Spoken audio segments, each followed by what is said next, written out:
Hello, my name is Elizabeth Wallace. I'm going to present my project about the gene PON1 titled It's All in the Genes, PON1 and its disappearance from marine mammals.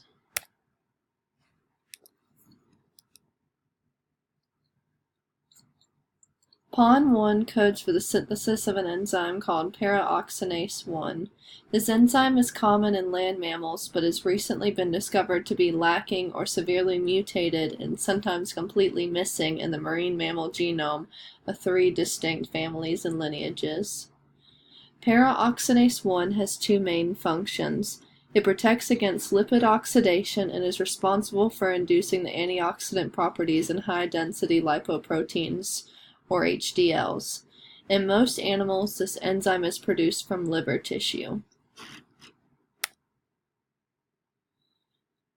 So, what does PON1 have to do with marine mammals? Everything. There are 3 families of marine mammals that either lack the gene or have a severely mutated form to where it becomes non-functional. Most of the mutations in this gene are frameshift mutations and early stop mutations, which typically result in loss of function of the protein. Some examples of species that we know of with the mutated form or lack of the gene entirely are the bottlenose dolphin, the Waddell seal, the Pacific walrus, the orca, manatees, and dugongs. Scientists have found that almost all land mammals have the PON1 gene. This allows land mammals and humans to effectively deal with and get rid of organophosphates in blood plasma. Organophosphates are byproducts of pesticides used in agriculture. They are produced from the reaction of alcohols with phosphoric acid. So land mammals are mostly protected from the harmful side effects of being exposed to the pesticides. Studies have been done on mice with a functional copy of PON1 and mice with a deleted PON1 gene. The mice with the deleted PON1 gene suffered and died from levels of organophosphates, while those with a functional copy had little to no effects. However, our marine mammals are left to suffer because they have no functional copy of the gene. Organophosphates attack the central nervous system of marine mammals, effectively inhibiting it. This leads to paralysis and permanent brain damage in the animals, and sometimes even death. Chloropyrrolf has already received attention from the United States government on its toxicity. It was known to be very harmful to humans, specifically children, because it blocked cholinesterase, which led to toxic buildup of acetylcholine, a neurotransmitter. On August 9, 2017, the chemical was banned for agricultural use.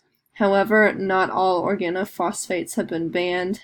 This means that the byproducts will run off from farms and fields and go into the water where these animals live. So, if this gene is so essential, why do marine mammals not have it? Evolution. Before I go into the evolution behind the loss of the PON1 gene, it is important some terms are known and understood. There are 3 different types of evolution: divergent, convergent, and parallel. When people think about evolution, divergent is the most common and obvious example used. Divergent evolution is where one species diverges into 2 different species. This can result from physical isolation, migration, and multiple other factors that inevitably lead to the isolation of one species from another and creation of a new one. Convergent evolution is where 2 unrelated species form similar traits due to similar environments. This can be seen in whales and sharks. Both form fins due to living in an aquatic environment, even though they don't share much ancestry. Parallel evolution happens when 2 unrelated species form similar traits. An example of this can be seen in birds and whales. They have similar bone structures for their wings and fins, respectively. So, why would evolution get rid of this gene? Evolution does not pick from the good or the bad. It selects for the fittest.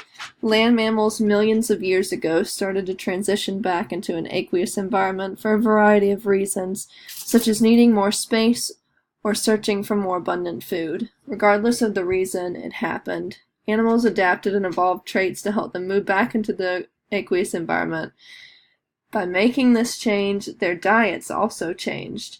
It is proposed that the elimination of the PON1 gene coincides with this. The PON1 gene helps to oxidize fatty acids, and with the change in the marine mammal food source to a different type of omega fatty acids, the PON1 gene was no longer needed. It was not selected for and eventually was non-essential. One might be inclined to ask, if it was deemed as non-essential, then why do they need it now? I have a one-word, all-inclusive answer for this question. Humans. Humans use pesticides that run off into our oceans and harm the animals living in them. If we are not careful, we could see eradication of species due to our carelessness and selfish actions. How can we fix this so we are able to protect our crops from insects and pests while keeping dangerous chemicals out of our waterways? We can start using natural pesticides such as olive oil spray, garlic spray, pepper spray, or diatomaceous earth. We can also limit our usage of pesticides and create better, more efficient ways at getting rid of them instead of letting them run off into our oceans. Another promising field is the field of genetic modification of plants. Certain genetic modifications can make them more resistant to different types of insects and strains of fungi. All of these factors could help in us reducing our usage of pesticides and eventually helping the animals that live in the water that are victims of the runoff. Thank you for watching my presentation.